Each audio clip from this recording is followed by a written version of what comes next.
क्या जात के नाम पर बटे इस देश में इंसान की चीख उसकी जात देखकर सुनी जाती है?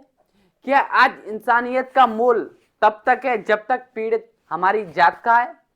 क्या हमारी संवेदनाएं, हमारा आक्रोश, हमारा गुस्सा तभी निकलेगा जब हमारी जात के किसी आदमी के साथ गलत हुआ होगा? यह सवाल इसलिए पूछ रहे क्योंकि इटावा में चीख उठी थी, समाज में सुनी, सड़कों पर सैलाब आए, नारे गूंजे, सोशल मीडिया पर आग लगा। शायद जात को लेकर लोगों का नजरिया बदलेगा, इंसानियत जीत जाएगी। लेकिन यही हम गलत थे और जात फिर जीत गई, क्योंकि जो इटावा में आक्रोश तू ब्राह्मण के गांव में कथा कैसे कर सकता है उसको लेकर आया था, वो इस देश में तू ब्राह्मण है तो थूक चाट उस ऑटो वाले को लेकर नहीं आया। इटावा से लेकर बिहार तक जबकि वही दर था, वही अत्याचार था, वही जातगत, वही भेदभाव था, वही समाज का सड़ा हुआ चेहरा सामने आया। लेकिन इस बार आक्रोश था एक पर खामोशी जानते एक पर खामोशी जानते हैं, क्योंकि इस बार जात बदल गई थी। पहली बार जो पीड़ित कह रहे थे आज वो नजर झुकाकर देखकर अनदेखा कर रहे थे, और पिछली बार जात को लेकर जो हमको गाली दे रहे थे अपनी जात वाले की डिफेंड करने के लिए, वो आज हमसे कह रहे हैं कि भैया पिछली बार तो आप बोले थे ना, इस बार क्यों नहीं बोल रहे। और इसी के चक्कर में हम कह रहे कि ससुरी जात जाएगी नहीं, क्योंकि हम और आप संवेदनाओं को जात के आधार पर जगाते हैं। अत्र आत्मा के जात के नाम पर जगती है, और अगर जात हमारी नहीं है तो आंखें फेर कर निकल जाएंगे। ये अपनी जात वाले के गलत को भी जस्टिफाई कर जाएंगे। यह समाज को दोगलापन है। गुस्सा आज हमारी जात को गुलाम बना चुका है, और यही समाज को अंदर से अंदर घोंसला कर रहा है। और यह सोचने वाली बात है कि भैया इंसानियत को भी कोई जात होती है क्या? अन्याय तब तक माना जाएगा कि वो अन्याय है जब तक पीड़ित हमारी जात का नहीं है। इटावा से लेकर बिहार तक वही कहानी है, कुछ अलग नहीं है, केवल किरदार की जात बदली है। समाज का चेहरा नहीं बदला है, और इंसानियत इसलिए हम कह रहे कि ससुरी जात की जात ही नहीं। और जब तक ये नहीं आती तब तक इंसानियत पर दाग लगता रहेगा, और शर्म को भी शर्मिंदा होना पड़ेगा। खैर, इटावा में जो कुछ हुआ था वो आप जानते हैं। बिहार की कहानी हम आपको सुनाते हैं कि बिहार में एक ऑटो वाले को सिर्फ इसलिए मार पीटा गया क्योंकि उसने साइड देने से देरी कर दी थी। थानेदार साहब को अपनी वर्दी का रुआब था। मारा और मारने के बाद पूछा कौन जात हो? पता लगा कि ब्राह्मण जात का था तो उसको थूक चटा दी। थाने में ले जाकर बेहरमी से उसे पीटा गया। यह सिर्फ एक व्यक्ति पर अत्याचार नहीं था, उस विश्वास था, नंगा सच था जो जात को इंसानियत से ऊपर रखता है। इस बार भी समाज को आक्रोश था, गुस्से की लहर इस बार भी थी, लेकिन यह उन लोगों के लिए थी जो पिछली बार अपनी जात के डिफेंड कर रहे थे, और आज वो डंडे पड़े तो वे पिछली बार जात से ऊपर निकलकर इंसानियत की बात कर रहे थे। सवाल यह है कि जब दर्द वही है, अपमान वही है, जातगत वही है, हिंसा वही है, तो समाज का एक हिंसा मुंह क्यों फेर लेता है? वो जो इटावा में नारे लगा रहे थे कि खामोश क्यों हैं, जो ट्वीट्स वायरल हो रहे थे वो गायब हो क्यों गए? क्योंकि पीड़ित उनकी जात का नहीं था, जलीम उनकी जात का नहीं था। और सबसे बड़ा सवाल पुलिस को लेकर, क्योंकि इटावा की घटना ने पुलिस की वर्दी पर भी दाग लगाया है। एसपी राकेश कुमार कहते हैं कि मामले की जानकारी मिली, जांच की गई, और जब जांच हुआ तो पता चला कि थानेदार के खिलाफ जो आरोप लगाए गए वो सही पाए गए हैं। अब अगर थानेदार के खिलाफ आरोप सही पाए गए, उसने मारपीट थूक चटवाया, तो सवाल यह है कि समाज की संवेदनाओं का ज्वार निकल कर क्यों नहीं आया? खामोशी क्यों? क्योंकि जात नहीं थी। कल तक जो जात से आगे बढ़कर इंसानियत की जात कर रहे थे, आज क्योंकि एसपी तो कह रहे हैं ना कि ऐसी घटनाएं पुलिस महकमे के लिए धब्बा है। हालांकि सवाल एसपी साहब से भी है कि क्या जो निलंबन कार्रवाई है या केवल एक दिखाव है, क्योंकि आक्रोश एक वर्ग का सोशल मीडिया पर आया है। लेकिन अगर ये थानेदार साहब 2 महीने बाद बहाल हो गए, बिना आपराधिक मुकदमा दर्ज हुए, तो यह सारा खेल केवल कागजों तक सीमित रह जाएगा। और सवाल यह भी कि पुलिस भी ऐसी जातिवादी सोच वाले अगर अधिकारी बैठे हों तो फिर आम जनता न्याय और सुरक्षा की उम्मीद कैसे करेगी। पुलिस की वर्दी तो समाज की रक्षा की प्रतीक है, लेकिन जब वर्दी ही जातवादी का सबसे बड़ा हथियार बन गई और जब वर्दी इंसानियत को कुचलने का साधन बन गई, तब वो वर्दी के नाम पर कलंक है। ऐसे में क्या जरूरत नहीं थी कि एक मिसाइल पेश की जाए, एक ऐसी सजा दी जाए ताकि भविष्य में अधिकारियों को, पुलिस कर्मियों की ये जिम्मेदारी, लोगों को कोई भी ऐसी घटना के बारे में सोचने से पहले एक डर लगे। क्या केवल निलंबन काफी है? क्या केवल तबादला काफी नहीं है? बल्कि कठोर कार्रवाई भी होनी चाहिए थी ताकि जातवाद की जहर को खत्म किया जाए। क्या पुलिस को सुधार की जरूरत नहीं थी? क्या ऐसी ट्रेंडिंग, ऐसी भी प्रक्रिया न अपनाई जाए जो भविष्य में जातवादी मानसिकता को उखाड़ दे?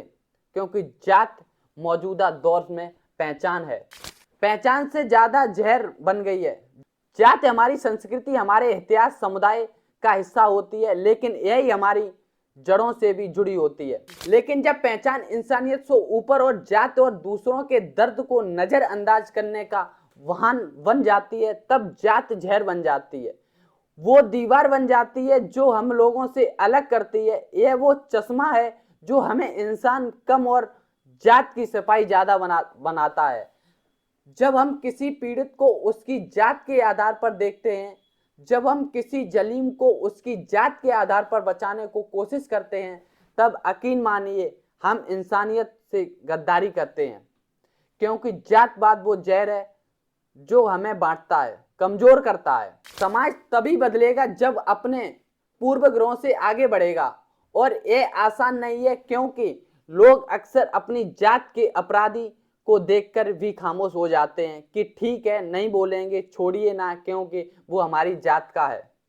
यह सवाल बड़ा महत्वपूर्ण है और इस पर समाज की चुप्पी बड़ी परेशानी करने वाली है। क्योंकि इटावा में समाज का एक हिस्सा जगह था, समाज के एक हिस्से से लोग सोशल मीडिया पर उतरे थे, सड़कों पर उतरे थे, लेकिन बिहार में वही अत्याचार हुआ तो समाज का जो हिस्सा इटावा में आक्रोशित था वो यहाँ खामोश है। वो जो समझना था कि बात कर रहे थे, सामाजिक न्याय की पुजारी होने की दावा कर रहे थे, इस बार वो खामोश हैं। क्या यह खबर उन तक नहीं पहुंचेगी, या फिर यह उनके लिए महत्वपूर्ण नहीं था क्योंकि पीड़ित उनकी जात का नहीं था?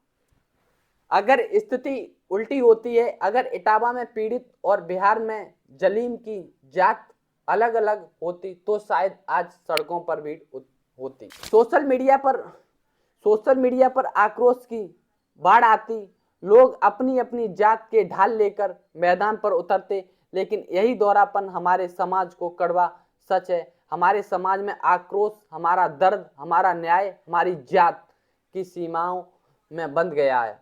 और यह चुप्पी खामोश नहीं बल्कि अन्याय को बढ़ाने देने वाली है, समाज को अंदर से अंदर खोखला करने वाली है। वैसे सच कहें तो जातवाद न केवल समाज को बांटता है बल्कि धर्म को भी सबसे बड़ा दुश्मन है। आज दुनिया में कोई धर्म देख लीजिए, वो धर्म की अगर किताबें पढ़ें तो कहेंगे कि प्रेम की बातें कीजिए, करुणा की बातें कीजिए, समानता की बातें कीजिए। हिंदू धर्म भी यही कहता है कि सभी जीव जो हैं वो ईश्वर का अंश हैं। इस्लाम में हर इंसान को अल्लाह की नजर में बराबर माना गया है। सिख धर्म में मांस की जात सब एक एक बात कह गई है कि बौद्ध करुणा और समानता की नींव पर टिका है। लेकिन इसके बावजूद अलग अलग धर्म, जातपात जो है वो लोगों से भेदभाव कर रहा है, और यह परेशानी का शब्द है। हर जातवाद वो जहर है जो धर्म की आत्माओं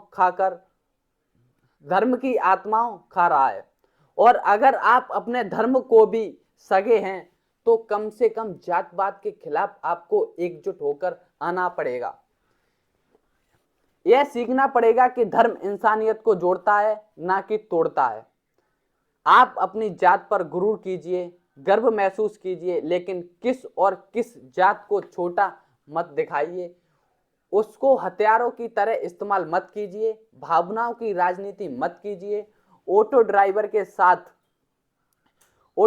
के साथ जो कुछ घटना थी वह परेशान करने वाली है। दोनों तरफ राजनेता अपनी अपनी रोटियां सेंक रहे हैं। दोनों तरफ पीड़िता की चीख केवल वोट बैंक को मजबूत करने के लिए हो रही है। और समाज के लोग इस खेल का जाने अनजाने हिस्सा बन जा रहे हैं। अपने अपने तरीके से व्हाट्सएप पर मैसेज फॉरवर्ड हो रहे हैं, ट्विटर पर पोस्ट किए जा रहे हैं। लोगों भी इस जात के चक्र का हिस्सा बन गए हैं। और जब तक आप नहीं निकलेंगे तब तक फिर हम कह रहे यह जाति नहीं, अब सवाल है कि कैसे खत्म हो सकता है। ज्ञान देना तो बड़ा आसान है, तो जातिवाद का असली हथियार अगर खत्म करना है तो सबसे पहले हमें शिक्षा और जागरूकता की जरूरत है। हम सबको अपने बच्चों को बचपन सिखाना पड़ेगा कि इंसानियत की सबसे बड़ी पहचान है। स्कूल की पाठ्यक्रम में ऐसी कहानियां शामिल करनी पड़ेंगी जो जातगत भेदभाव की दुष्परिणाम को दिखाएं।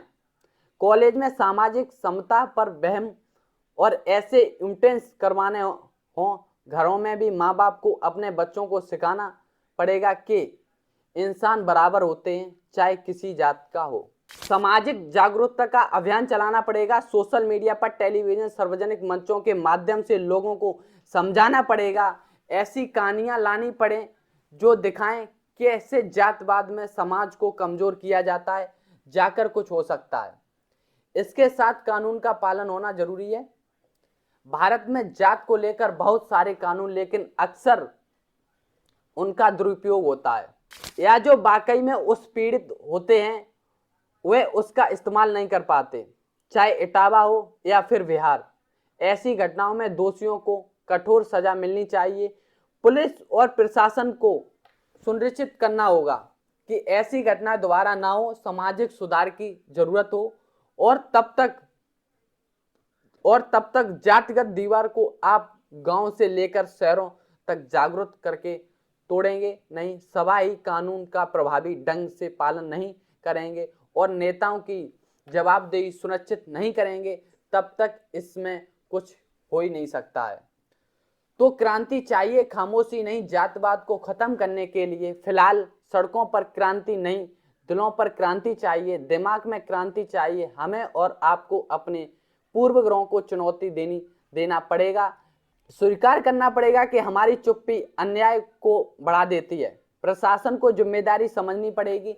इसलिए हम कह रहे हैं कि केवल निलंबन या कागजी कार्रवाई से काम नहीं चलेगा। हमें ऐसी व्यवस्था बनानी पड़ेगी जहां न्याय की जीत सीमाओं से ऊपर हर चीज सुननी पड़ेगी, चाहे वो इटावा की हो या फिर बिहार की हो। और हर चीज को जात के चश्मे से आगे बढ़कर देखना होगा। हमें उतना ही आक्रोश है दूसरी जात के विषय पर उठाना पड़ेगा जितना हमें अपनी जात के विषय पर उठाते हैं। और अगर हम खामोश हैं और हम शांत हैं तो यह चुप्पी हमें उस घटना का या उस जातगत हिंसा का या भेदभाव का हिस्सेदार मानती इटावा और बिहार की घटना में। आईना दिखाती है, हमें बताती है कि हमारा समाज जात की भेड़ियों से जकड़ा हुआ है, मगर यह आईना हमें यही भी बताता है कि बदलाव संभव है। हमें अपने समाज को इस जहर से मुक्त करना होगा। यह समझना होगा कि हमारी सबसे बड़ी पहचान इंसानियत है। इसलिए बेहतर है कि चुप्पी को तोड़ें, एक ऐसा समाज बनाएं जहां पर हर चीख सुनी जाए, हर इंसान को न्याय मिले। क्योंकि अगर ऐसा हम नहीं करते हैं तो यकीन मानिए जात कभी जाएगी नहीं। अगर आप चाहते हैं कि आपके बच्चों को भविष्य बेहतर हो तो एक ऐसा समाज का निर्णय कीजिए जहां इंसानियत की जीत और जात की नहीं। क्योंकि अगर यह जात पात आपकी जात में भी कर ले तो आपकी जात के अंदर ही अंदर छेड़ जाता है, निकल जाएगी। लेकिन जहर फैलाने वाले फलंदा जाते हैं। एक ही जात में सब कैटेगरी बहुत सारी हैं और ये अंतहीन है। ऐसे में हमें आपको जिम्मेदार बनना होगा और इन घटनाओं को देखकर समझना होगा, सीखना होगा और यह सुनिश्चित करना होगा कि यह दोबारा ना हो और यह मेक श्योर करना होगा कि ससुरी जात चली जाए। जय हिंद, जय भारत।